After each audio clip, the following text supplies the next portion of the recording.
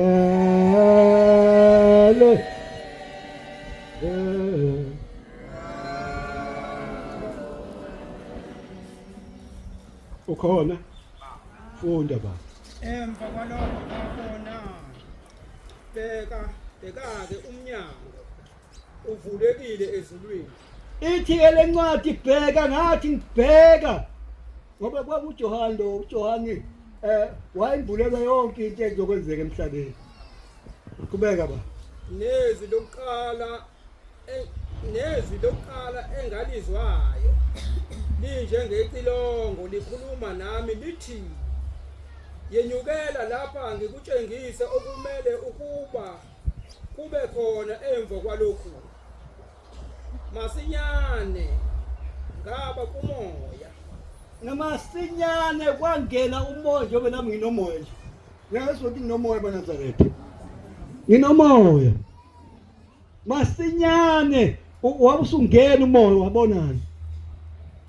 Bheka isihlalo sobukhosi sasimi ezulwini. Nohlezi phezu kwesihlalo sobukhosi.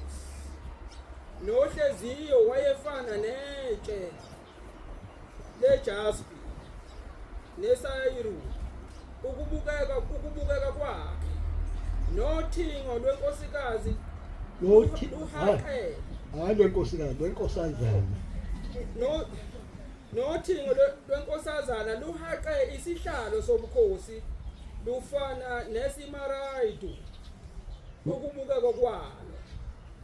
Nesihlalo sobukhosi sasihaqwe yizihlalo zobukhosi ezingama-24.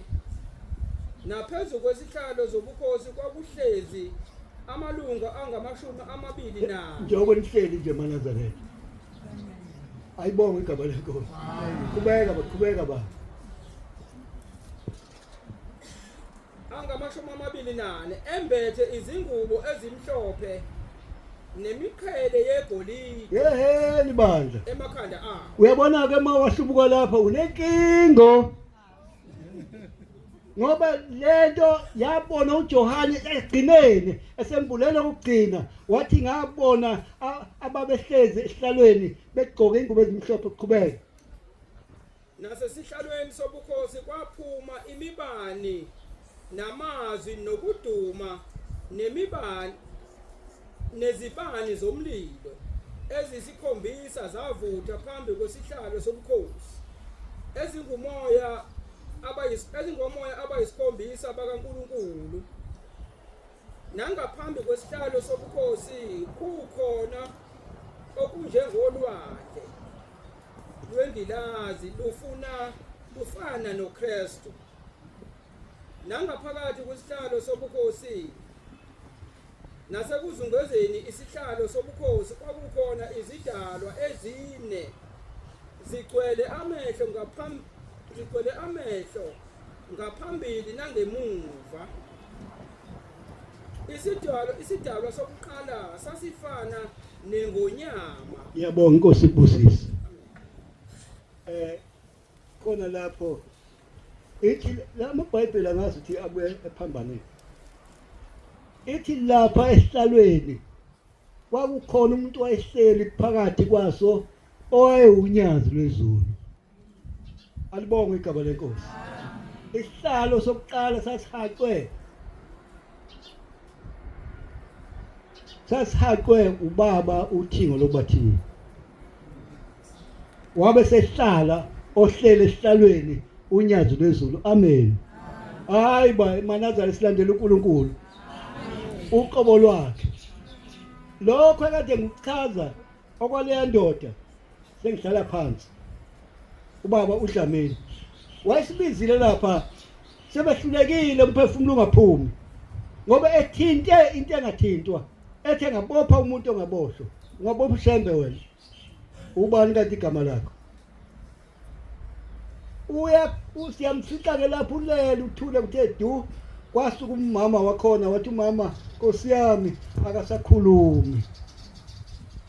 akasakhulumi kodwa wanokuzwa umshumayeli ekhuluma hawu wathi akakhuluma njani wavele wathi ngilameliseni ngikhuluma walanyeliswa wakhuluma wachaza wathi kwaphela kwakuyisonto somlungu lesibili wahamba amen emisi uthi akavume kulomuntu uthi yena wayezomfasa ngeinsimbi alibonge igaba lenkosi bayamazi uDlamini abadala lo Dlamini wayelapha enkantolo kanye noMabika iphoyisa lalilide suka lenyakatho cha maNazarethe usho njalo umshumayeli wami kuningi abe ngiyakhuluma kodwa ngoba uthe umshumayeli wabemabili baye ngasemabili nje manje ngeqolisa umshumayeli usuze ungedlula ngibona umbuko ukuthi hawu kanti akanandlebe lo muntu uma into embili kanti uyi4 uyi5 Nkosi busizani kuzwile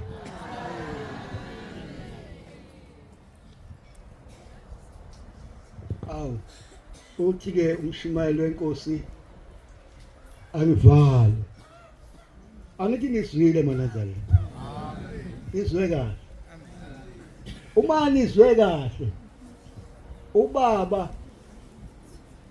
ngiyangizwa njalo ubaba unyazi wezulu luyangena eThokozani ngoNovember